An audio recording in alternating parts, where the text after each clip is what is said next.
ಸತ್ಯವೇದ ಪಠಣ ಕಾರ್ಯಕ್ರಮಕ್ಕೆ ನಿಮ್ಮನ್ನು ಪ್ರೀತಿಯಿಂದ ಸ್ವಾಗತಿಸುತ್ತೇವೆ. ಪ್ರಿಯ ಕೇಳುಗರೆ, ಈ ಕಾರ್ಯಕ್ರಮವು ಸತ್ಯವೇದದಲ್ಲಿ ಇರುವಂತಹ ರಹಸ್ಯಗಳ ವಿವರಣೆಯ ಒಂದು ಕಾರ್ಯಕ್ರಮವಾಗಿದೆ. ಕೇಳಿರಿ, ಆಶೀರ್ವಾದ ಹೊಂದಿಕೊಳ್ಳಿರಿ. ನಿಮಗೆ ಪ್ರಶ್ನೆಗಳಿದ್ದಲ್ಲಿ ನಮ್ಮೊಟ್ಟಿಗೆ ನೀವು ಮಾತನಾಡಬೇಕಾದರೆ ನಮ್ಮ ಮೊಬೈಲ್ ಸಂಖ್ಯೆಯನ್ನು ನೀವು ಬರೆದಿಟ್ಟುಕೊಳ್ಳುವುದಾದರೆ ನಮ್ಮನ್ನು ಸಂಪರ್ಕಿಸಬಹುದು. ನಮ್ಮ ಮೊಬೈಲ್ ಸಂಖ್ಯೆ 9902606453.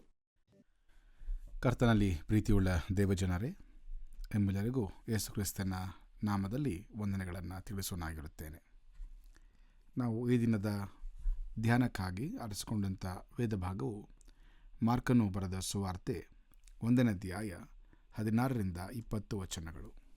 ಮಾರ್ಕನು ಬರೆದ ಸುವಾರ್ತೆ 1ನೇ ಅಧ್ಯಾಯ 16-20 ವಚನಗಳು. ದೇವರ ವಾಕ್ಯವನ್ನು ಒಂದೊಂದಾಗಿ ಓದುತ್ತಾ ಅದರ ಹಿನ್ನೆಲೆಯನ್ನು ಮತ್ತು ಅದರ ನಮ್ಮ ಅರ್ಥೈಸುವಿಕೆಯನ್ನು ತಿಳಿದುಕೊಳ್ಳುತ್ತಾ ಮುಂದೆ ಸಾಗೋಣ.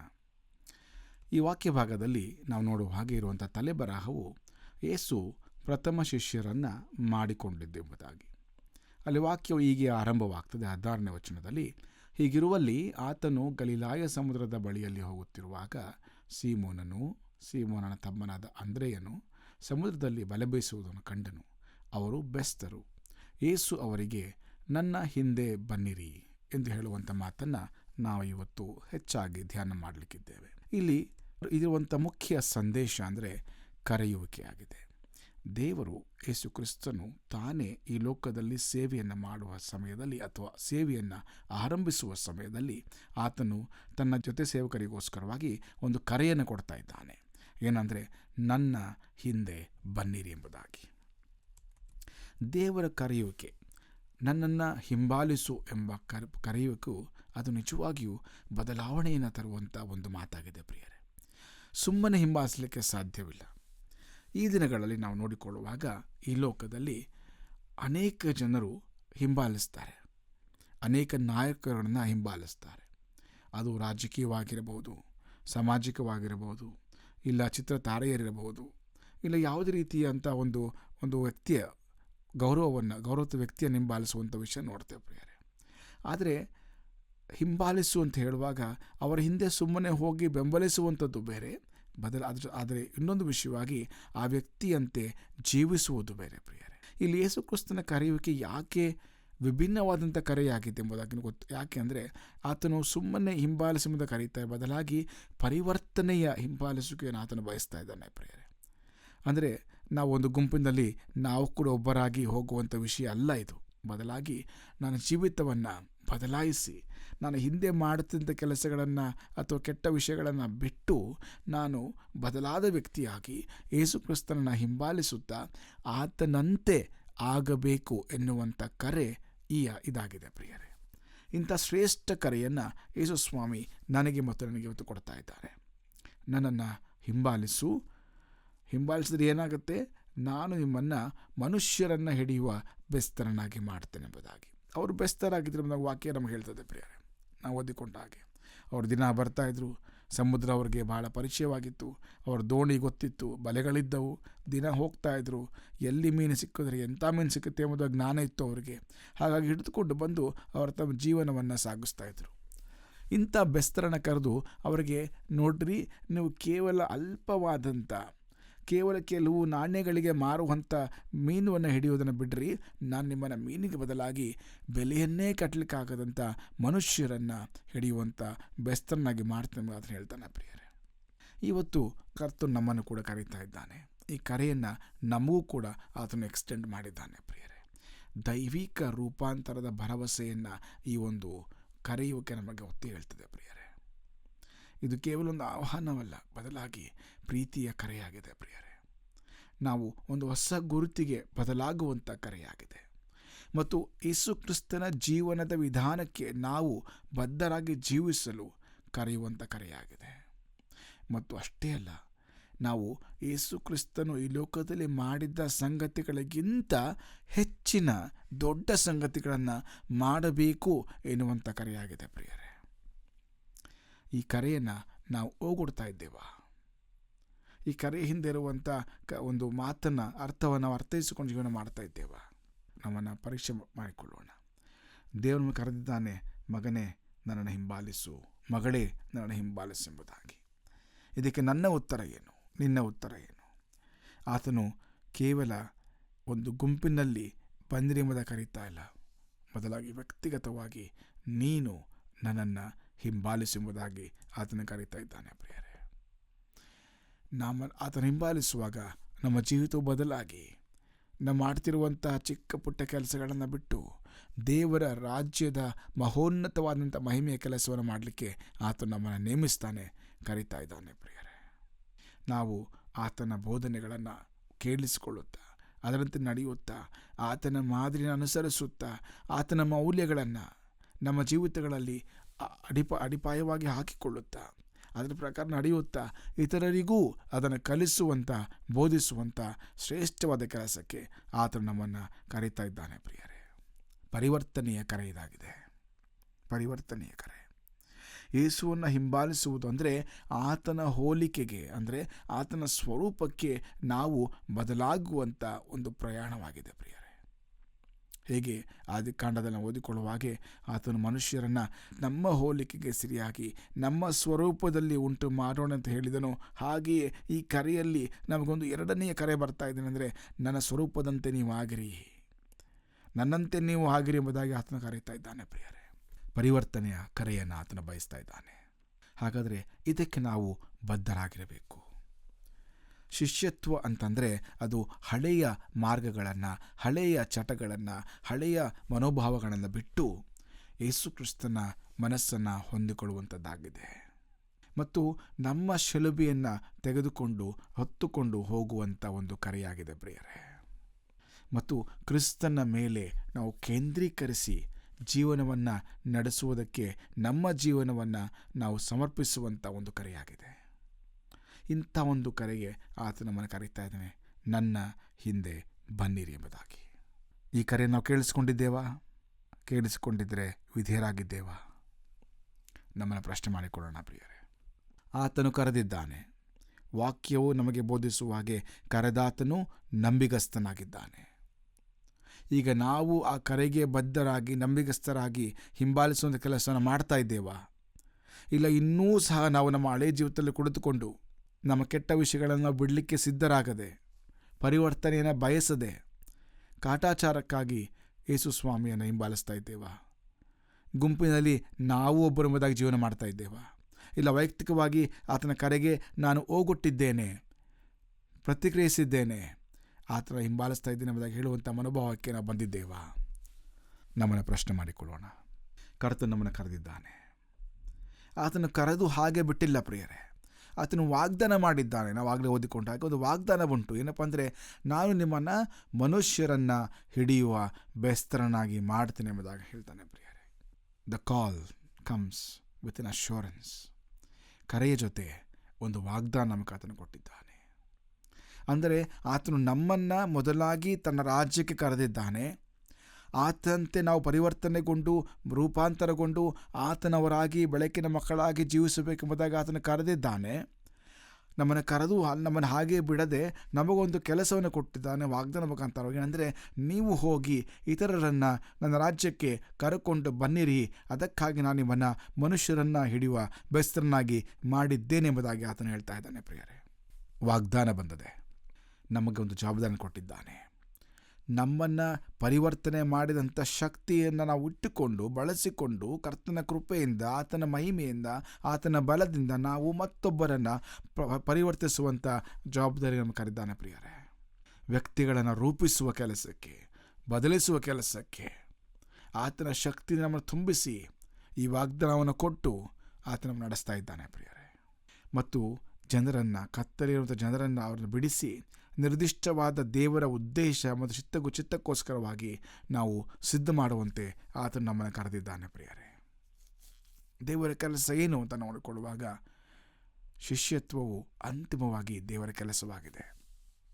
ಎಲ್ಲರೂ ಆತನ ಶಿಷ್ಯರಾಗಬೇಕೆಂಬುದೇ ಆತನ ಚಿತ್ತವಾಗಿದೆ ಪ್ರಿಯರೇ. ಇದೇ ದೇವರ ಕೆಲಸ. ಇದು ನಮ್ಮ ಸ್ವಂತ ಸುಧಾರಣೆಯಲ್ಲ, ಬದಲಾಗಿ ಇದು ಸಂಪೂರ್ಣ ಪರಿವರ್ತನೆ, ಮಾರ್ಪಾಟಾಗಿದೆ ಪ್ರಿಯರೇ. ಆದ್ದರಿಂದ ದೇವರ ಕೆಲಸವನ್ನು ಮಾಡಲಿಕ್ಕೆ ಆತನನ್ನು ಕರೆದಿದ್ದಾನೆ. ನನ್ನ ಹಿಂದೆ ಬನ್ನಿರಿ ಎಂಬುದಾಗಿ. ಅದರ ಜೊತೆ ವಾಗ್ದಾನ ಮಾಡಿದ್ದಾನೆ, ನಾನು ನಿಮ್ಮನ್ನು ಮನುಷ್ಯರನ್ನು ಹಿಡಿಯುವಂಥ ಬೆಸ್ತನ್ನಾಗಿ ಮಾಡ್ತೇನೆ ಎಂಬುದಾಗಿ.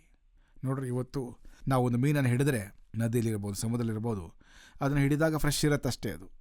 ಆನಂತರ ಒಂದು ದಿನ ಹಾಗೆ ಇಟ್ಟರೆ 2ನೇ ದಿನ ವಾಸನೆ ಬರಲಿಕ್ಕೆ ಶುರುವಾಗುತ್ತೆ, ಕೆಟ್ಟು ಹೋಗುತ್ತೆ.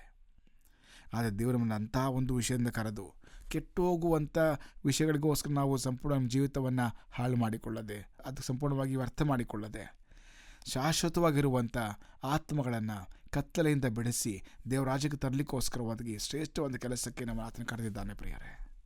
ಆತನಿಗೆ ಹೋಗೋಣ, ಸ್ವರವನ್ನು ಕೇಳಿಸಿಕೊಳ್ಳೋಣ, ಆತನ ಹಿಂದೆ ನಾವು ಹಿಂಬಾಲಿಸೋಣ ಪ್ರಿಯರೇ. ಹಾಗಾದರೆ ಯೇಸುವನ್ನು ಅನುಸರಿಸುವ ಅರ್ಥ ಏನು? ಮೊದಲಾಗಿ ನಾವು ನಮ್ಮನ್ನು ನಿರಾಕರಿಸಿಕೊಳ್ಳಬೇಕು ಪ್ರಿಯರೇ, ನಿರಾಕರಿಸಿಕೊಳ್ಳಬೇಕು. ಹಾಗೆ ನಿರಾಕರಿಸಿಕೊಳ್ಳುವಾಗ ಮಾತ್ರ ನಾವು ಆತನ ಹಿಂದೆ ಅನುಸರಿಸಲಿಕ್ಕೆ ನಮಗೆ ಅವಕಾಶವಾಗುತ್ತೆ. ಯೇಸು ಅದನ್ನೇ ಹೇಳಿದ್ದಾನೆ, ನೀವು ನನ್ನ ಶಿಲುಬೆಯನ್ನು ಹೊತ್ತುಕೊಂಡು ನನ್ನ ಹಿಂದೆ ಬನ್ನಿರಿ, ನಿಮ್ಮ ನಿರಾಕರಿಸಿಕೊಂಡು ಬನ್ನಿರಿ ಎಂಬುದಾಗಿ ಆತನು ನಮಗೆ ಹೇಳಿದ್ದಾನೆ ಪ್ರಿಯರೇ. ಏನು ನಿರಾಕರಿಸಬೇಕು ನಾವು? ವೈಯಕ್ತಿಕ ದುರಾಶೆಗಳನ್ನು, ವೈಯಕ್ತಿಕವಾಗಿರುವಂಥ ಅಹಂಕಾರವನ್ನು, ಕೆಟ್ಟ ಗುಣಗಳನ್ನು, ಐಹಿಕ ಜೀವಿತವನ್ನು ನಾವು ನಿರಾಕರಿಸಿ ಆತನ ಕೊಟ್ಟಿರುವ ಪ್ರತಿಯೊಂದು ಆಶೀರ್ವಾದದಲ್ಲಿ ಸಂತೋಷ ಪಡುತ್ತಾ ಆತನನ್ನು ಹಿಂಬಾಲಿಸುವಂಥ ಕಾರ್ಯಕ್ಕೆ ನಾವು ಬರಬೇಕು ಪ್ರಿಯರೇ. ಮತ್ತು ದೇವರ ಚಿತ್ತಕ್ಕೆ ನಾವು ಆದ್ಯತೆ ನೀಡುವಂಥ ಆಸೆಯನ್ನು ಹೊತ್ತುಕೊಳ್ಳಬೇಕು. ನಾವು ಏನೇ ಮಾಡಿದರೂ, ಏನೇ ಮಾಡಲಿಕ್ಕೆ ಆರಂಭಿಸಿದರೂ, ಏನೇ ಮಾಡಲಿಕ್ಕೆ ಬಯಸಿದರೂ ಮೊದಲ ವಿಷಯ ಇದರಿಂದ ದೇವರಿಗೆ ಮಹಿಮೆಯಾಗಬೇಕು, ಇದು ದೇವರ ಚಿತ್ತಕ್ಕೆ ಅನುಸಾರವಾಗಿರಬೇಕೆಂಬ ಆದ್ಯತೆ ನಮ್ಮ ಜೀವಿತದಲ್ಲಿ ಇರಬೇಕು. ಇದನ್ನು ನಾವು ಜೀವಿಸಲಿಕ್ಕೆ ಅಭ್ಯಾಸ ಮಾಡಿಕೊಳ್ಳಬೇಕು. ಇಹಲೋಕದ ಆಸೆಯನ್ನು ನಿರಾಕರಿಸಬೇಕು, ಸ್ವಾರ್ಥವನ್ನು, ಸ್ವಂತಿಕೆ ನಿರಾಕರಿಸಬೇಕು. ಮತ್ತು ಸ್ವಾಮಿ ಹೇಳುವಂಥದ್ದು, ನಿರಾಕರಣೆ ಮಾಡಿ ನೀವು ನನ್ನ ಶಿಲುಬೆಯನ್ನು ಹೊತ್ತುಕೊಳ್ಳ್ರಿ, ನಿಮ್ಮ ಶಿಲುಬೆ ಹೊತ್ತುಕೊಳ್ಳ್ರಿ ಎಂಬುದಾಗಿ. ಯೇಸು ಸ್ವಾಮಿ ತನ್ನ ಶಿಲುಬೆ ಹೊತ್ತುಕೊಂಡು ಮುಂದೆ ಹೋಗಿದ್ದಾನೆ ಪ್ರಿಯರೇ. ಆತನು ಕೇಳ್ತಾ ಇರೋದು ಈಗ ಬನ್ನಿ ನನ್ನ ಶಿಲುಬೆ ಹೊತ್ತುಕೊಳ್ಳಿ ಎಂಬುದಾಗಲ್ಲ, ಬದಲಾಗಿ ನಿಮ್ಮ ಶಿಲುಬೆಯನ್ನು ನೀವು ಹೊತ್ತುಕೊಂಡು ನನ್ನ ಹಿಂದೆ ಬನ್ನಿರಿ. ಪರಿವರ್ತನೆಯ ಜೊತೆ ಯೇಸು ಸ್ವಾಮಿಯಂತೆ ನಡೆಯುವಂಥ ಒಂದು ಕೆಲಸ. ನಾವು ನಮ್ಮ ಶಿಲುಬೆಯನ್ನು ಹೊತ್ತುಕೊಂಡು ಆತನ ಅನುಸರಿಸಬೇಕೆಂಬುದಾಗಿ ಆತನು ನಮ್ಮನ್ನು ಕರೆದಿದ್ದಾನೆ ಪ್ರಿಯರೇ. ಬರುವಂಥ ಎಲ್ಲ ಹೊರೆಗಳನ್ನು, ಸವಾಲುಗಳನ್ನು ನಾವು ಹೊತ್ತುಕೊಂಡು ಆತನ ಮುಂದೆ ನಡೆದಿರೋ ಕಾರಣಕ್ಕೋಸ್ಕರವಾಗಿ ನಾವು ಆತನ ಹಿಂಬಾಲಿಸುತ್ತಾ ನಮ್ಮ ಶಿಲುಬೆಯನ್ನು ಹೊತ್ತುಕೊಂಡು ಆತನನ್ನು ಹಿಂಬಾಲಿಸಬೇಕು ಎಂಬುದಾಗಿ ಆತನ ಬಯಸ್ತಾನೆ ಪ್ರಿಯರೇ. ಮತ್ತು ಹೇಗೆ ನಿರಾಕರಿಸಿಕೊಳ್ಳಬೇಕು? ನಾವು ಆತನ ಆಜ್ಞೆಗಳನ್ನು ಅನುಸರಿಸುವರಾಗಿರಬೇಕು. ನಿರಾಕರಿಸಿಕೊಳ್ಳಬೇಕು, ಶಿಲುಬೆಯನ್ನು ಹೊತ್ತುಕೊಳ್ಳಬೇಕು ಮತ್ತು ಆತನ ಆಜ್ಞೆಗಳನ್ನು ಪಾಲಿಸುವಂಥರಾಗಿರಬೇಕು. ಯೇಸುವನ್ನು ಅನುಸರಿಸುವುದು ಅಂದರೆ ಆತನ ಮಾತುಗಳನ್ನು, ಆಜ್ಞೆಗಳನ್ನು, ವಾಕ್ಯಗಳನ್ನು ನಾವು ಓದುತ್ತಾ, ಕಲಿಯುತ್ತಾ ಅದರ ಪ್ರಕಾರ ನಡೆಯಬೇಕೆಂಬುದಾಗಿ ಆತನು ಬಯಸ್ತಾನೆ ಪ್ರಿಯರೇ. ಇವನ ಸುವಾರ್ತೆಯಲ್ಲಿ ಯೇಸು ಹೇಳಿದ ಒಂದು ವಾಗ್ದಾನ ಅಂದರೆ, ನೀವು ನನ್ನಲ್ಲಿಯೂ ನನ್ನ ವಾಕ್ಯಗಳು ನಿಮ್ಮಲ್ಲಿಯೂ ನೆಲೆಗೊಂಡಿದ್ದರೆ ಏನು ಬೇಕಾದರೂ ಬೇಡಿಕೊಳ್ಳಿರಿ. ನಾವು ಕೇವಲ ತೆಗೆದುಕೊಳ್ಳುವಂಥದ್ದು ಬರೀ ಕೊನೆಯ ಭಾಗ ಮಾತ್ರ. ಏನು ಬೇಕಾದರೂ ಬೇಡಿಕೊಳ್ಳ್ರಿ ಕೊಡ್ತಾರೆ, ಏನು ಬೇಕಾದರೂ ಕೇಳಿಕೊಳ್ಳ್ರಿ ಕೊಡ್ತಾರೆ. ಆದರೆ ಮುಂದೊಂದು ಷರತ್ತುಂಟು, ಒಂದು ಜವಾಬ್ದಾರಿ ಉಂಟು, ಒಂದು ಕೆಲಸ ಉಂಟು ನಮಗೆ. ನಾವು ಆತನಲ್ಲಿಯೂ ಆತನ ವಾಕ್ಯವು ನಮ್ಮಲ್ಲಿಯೂ ನೆಲೆಗೊಂಡಿದ್ದರೆ ಏನು ಬೇಕಾದ್ರೂ ಬೇಡಿಕೊಳ್ಳಬಹುದು ಪ್ರಿಯರೇ. ಆದ್ದರಿಂದ ನಾವು ಆಜ್ಞೆಗಳನ್ನು ಅನುಸರಿಸುವಾಗ ಕರ್ತನು ನಮ್ಮನ್ನು ಉಪಯೋಗಿಸಿಕೊಳ್ತಾನೆ, ಕರ್ತನು ನಮ್ಮ ಆಶೆಗಳನ್ನು ಪೂರೈಸ್ತಾನೆ. ಆದ್ದರಿಂದ ನಮ್ಮ ಜೀವನವನ್ನು ಆತನ ಬೋಧನೆಗಳು ಮತ್ತು ಮಾದರಿಯೊಟ್ಟಿಗೆ ಸರಿ ಹೊಂದಿಸುವಂಥ ಕೆಲಸವನ್ನು ಮಾಡಬೇಕು. ವಾಕ್ಯದಲ್ಲಿ ನಾವು ಓದಿಕೊಳ್ಳುವಂತೆ ಕ್ರಿಸ್ತ ಯೇಸುವಿನಲ್ಲಿದ್ದಂಥ ಮನಸ್ಸು ನಿಮ್ಮಲ್ಲಿ ಇರಲಿ ಎಂಬುದಾಗಿ ಹೇಳುವ ಹಾಗೆ ನಾವು ಕ್ರಿಸ್ತನ ಮನಸ್ಸನ್ನು ಧರಿಸಿಕೊಂಡವರಾಗಿ ಜೀವಿಸಲಿಕ್ಕೆ ನಾವು ಕಲಿತುಕೊಳ್ಳಬೇಕು ಪ್ರಿಯರೇ. ಆತನ ಆಜ್ಞೆಗಳನ್ನು ನಾವು ಅನುಸರಿಸಬೇಕು. ಮತ್ತೊಂದು ವಿಷಯ, ಆತನ ನಾವು ಅನುಕರಿಸುವರಾಗಿರಬೇಕು. ಅನುಸರಿಸಬೇಕು ನಿಜ, ಜೊತೆಗೆ ಅನುಕರಿಸುವುದು ಭಾಳ ಮುಖ್ಯವಾಗಿದೆ. ಅಂದರೆ ಶಿಷ್ಯತ್ವವು ಯೇಸುವಿನ ಗುಣವನ್ನು ಹೀರಿಕೊಳ್ಳುವಂಥ ಒಂದು ಸಂಗತಿಯಾಗಿದೆ ಪ್ರಿಯರೇ. We have to absorb his characters. ಆತನ ಕ್ರಿಯೆಗಳನ್ನು ನಾವು ಅನುಕರಿಸಬೇಕು. ಆತನ ಜೀವನ ಶೈಲಿಯನ್ನು, ಮಾರ್ಗವನ್ನು, ರೀತಿಯನ್ನು, ಜೀವಿಸಿದ ವಿಧಾನವನ್ನು ನಾವು ಅನುಕರಿಸುವುದನ್ನು ಶಿಷ್ಯತ್ವಗೊಳ್ಳುವಂಥದ್ದು ಪ್ರಿಯರೇ. ಇವತ್ತು ನೀನು ಯೇಸು ಕ್ರಿಸ್ತನ ಶಿಷ್ಯರನ್ನು ಹೇಳಿಕೊಳ್ಳೋದಾದರೆ ನನ್ನಲ್ಲಿ ಆತನ ಗುಣಗಳು, ಆತನ ಕ್ರಿಯೆಗಳು, ಆತನ ಜೀವನ ಶೈಲಿ ಕಂಡುಬರಬೇಕು. ಆಗ ಮಾತ್ರ ನಾನು ಆತನನ್ನು ಅನುಸರಿಸ್ತಾ ಇದ್ದೇನೆ, ಆತನ ಅನುಕರಿಸ್ತಾ ಇದ್ದೇನೆ ಎಂಬುದಾಗಿ ಗೊತ್ತಾಗ್ತದೆ ಪ್ರಿಯರೇ. ಮತ್ತು ಕೊನೆಯ 4ನೇ ಅಂಶವಾಗಿ ನೋಡಿಕೊಳ್ಳುವಾಗ ಅನುಸರಿಸುವುದ ಪ್ರತಿಫಲ ಏನು ಸಿಗತ್ತೆ ಎಂದು ನೋಡಿಕೊಳ್ತೇವೆ. ಆತನ ಜನರಿಗೆ ಆತನ ಕೊಡುವಂಥ ಭರವಸೆ, ಆತನ ಅನುಸರಿಸುವವರು ಆತ್ಮಿಕವಾಗಿ ಬಲ ಹೊಂದುತ್ತಾರೆ, ಸಮಾಧಾನ ಹೊಂದುತ್ತಾರೆ, ಸಂತೋಷ ಸಮಾಧಾನ ಪಡ್ಕೊಳ್ತಾರೆ ಮತ್ತು ಆತನ ಚಿತ್ತವನ್ನು ನೆರವೇರಿಸುವುದರಲ್ಲಿ ಆಸಕ್ತರಾಗಿರ್ತಾರೆ. ದೇವರಿಂದ ಆಶೀರ್ವಾದ ಹೊಂದ್ತಾರೆ ಪ್ರಿಯರೇ. ಇದು ಆತನು ಕೊಡುವಂಥ ಭರವಸೆ ಮತ್ತು ವಾಗ್ದಾನವಾಗಿದೆ. ಮತ್ತು ಲೋಕಕ್ಕೆ ಆತನು ಕೊಡುವಂಥ ಪ್ರತಿಫಲ ಏನಪ್ಪ ನಮ್ಮ ಮುಖಾಂತರವಾಗಿ ಅಂದರೆ, ಯೇಸುವನ್ನು ಅನುಸರಿಸುವ ವ್ಯಕ್ತಿಗಳ ರೂಪಾಂತರ, ಪರಿವರ್ತನೆಯು ಅದು ಅವರ ಕುಟುಂಬಗಳ ಮೇಲೆ ಪರಿಣಾಮ ಬೀರ್ತದೆ. ಯಾವಾಗ ನೀನು ಯೇಸುವನ್ನು ಅನುಕರಿಸುತ್ತಾ ಜೀವನ ಮಾಡ್ತೇವೋ ಆಗ ನಮ್ಮ ಕುಟುಂಬಗಳು ಆತನನ್ನು ಅನುಸರಿಸಲಿಕ್ಕೆ ಸಿದ್ಧವಾಗ್ತವೆ ಪ್ರಿಯರೇ. ನಮ್ಮ ಸಮುದಾಯಗಳು ನಮ್ಮಿಂದ ಪ್ರಭಾವವನ್ನು ಹೊಂದಿಕೊಳ್ತವೆ ಮತ್ತು ನಮ್ಮ ಸುತ್ತಮುತ್ತಲಿನ ಪ್ರಪಂಚ, ಸಮಾಜ, ಇಲ್ಲಿ ನಾವು ಯೇಸು ಕ್ರಿಸ್ತನ ಅಲೆಗಳನ್ನು, ಪ್ರೀತಿಯ ಅಲೆಯನ್ನು ಹಬ್ಬಿಸುವಂಥ ಕಾರ್ಯ ನಡೀತದೆ ಪ್ರಿಯರೇ. ಆದ್ದರಿಂದ ನಾವು ಶಿಷ್ಯರಾಗಿ ಯೇಸುವನ್ನು ಅನುಸರಿಸುವಾಗ ಅದು ನನಗೆ ಪರಿವರ್ತನೆ, ನನ್ನ ಕುಟುಂಬಕ್ಕೆ ಪರಿವರ್ತನೆ, ಲೋಕಕ್ಕೆ ಪರಿವರ್ತನೆ, ಸಮಾಜಕ್ಕೆ ಪರಿವರ್ತನೆ ಪ್ರಿಯರೇ. ಇದಕ್ಕಾಗಿ ಆತನು ನನ್ನನ್ನು ಕರೆದಿದ್ದಾನೆ, ನನ್ನ ಹಿಂದೆ ಬನ್ನಿರಿ. ಆದ್ದರಿಂದ ಯೇಸುವನ್ನು ಅನುಸರಿಸುವಂಥ ಒಂದು ಕರೆ ಪ್ರತಿಯೊಬ್ಬ ಕ್ರೈಸ್ತನಿಗೆ ಸಲ್ತದೆ ಪ್ರಿಯರೇ. ನಾವು ಆತನ ಕರೆಯನ್ನು ಕೇಳಿಸಿಕೊಳ್ಳುವಾಗ ನಮ್ಮನ್ನು ಆತನ ಒಪ್ಪಿಸಿಕೊಟ್ಟು ಜೀವನ ಮಾಡೋಣ.